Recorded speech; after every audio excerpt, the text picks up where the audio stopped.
இங்க ஒரு பையன் வளர்க்குற புழுவை அவனோட ஃப்ரெண்ட் கிட்ட காமிச்சிட்டு இருக்கான். இப்போ ஒரு புழுவை எடுத்து விளையாட்டா வாய்க்கிட்ட கொண்டு போறான். அந்த புழு அவனோட மூக்குக்குள்ள போயிடுது. அதை பார்த்து அந்த பொண்ணு ரொம்பவே ஷாக் ஆயிடுறா. ஆனா அந்த பையன் இது ஒரு புரோட்டீன் அப்படின்னு சொல்லிட்டு காமெடியா சொல்லிட்டு விட்டுடுறான். அன்னைக்கு நைட்டு தொட்டிக்குள்ள இருக்க புழு எல்லாம் மொத்தமா வெளியே வந்து இந்த பையனோட உடம்புக்குள்ள போயிடுது. அடுத்த நாள் இந்த பையன் சாப்பிட்டுட்டு இருக்கும் போது அவனால சாப்பிடவே முடியல. அதுக்கு பதிலா அங்க இருந்த குப்பையை எடுத்து சாப்பிட ஆரம்பிக்கிறான்.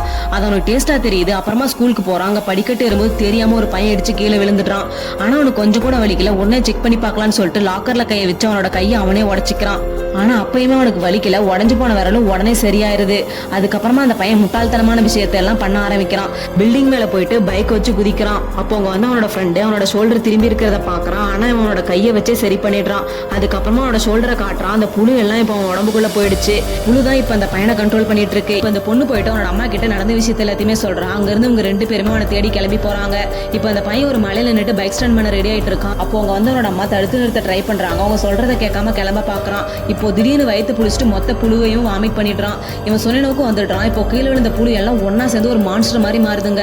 இந்த பையனும் உடனே அவங்க எல்லாத்தையும் கிளம்ப சொல்லிட்டு பைக் எடுத்துட்டு கிளம்பிடுறான். அந்த புழு எல்லாம் அவன் பின்னாடியே போகுது. கொஞ்ச நேரத்திலே ரோடுக்கும் வந்துடுறான். அவங்களும் இவனோட ஜாயின் பண்ணிக்கிறாங்க. அந்த மான்ஸ்டரும் இவங்களை விடாம துரத்திட்டே வருது. இப்போ 3 பேரும் ஒரு ஃபேக்டரிக்குள்ள போறாங்க. அந்த மான்ஸ்டரும் கதவு வழியா உள்ள வர ட்ரை பண்ணுது. இந்த பையனும் நான் அதை டைவர்ட் பண்றேன், நீங்க போயிட்டு கிரஷர் ஆன் பண்ணுங்கன்னு சொல்லிட்டு அவங்களை அனுப்பி வைக்கிறான். அவன் பைக் எடுத்ததுமே உள்ள வந்த புழு எல்லாம் அவனை துரத்துது. இந்த பொண்ணு கிரஷர் ஆன் பண்ணிடுறா. இவனும் அந்த கிரஷருக்கு நேரா பைக் ஓட்டிட்டு போறான். அந்த புழு எல்லாம் ஃபாலோ பண்ணிட்டே வருது. கிரஷருக்கு பக்கத்துல போன உடனே கரெக்டா ஜம்ப் பண்ணிடுறான். பின்னாடி வந்த புழு எல்லாம் கிரஷருக்குள்ள போயிட்டு செத்து போயிடுதுங்க.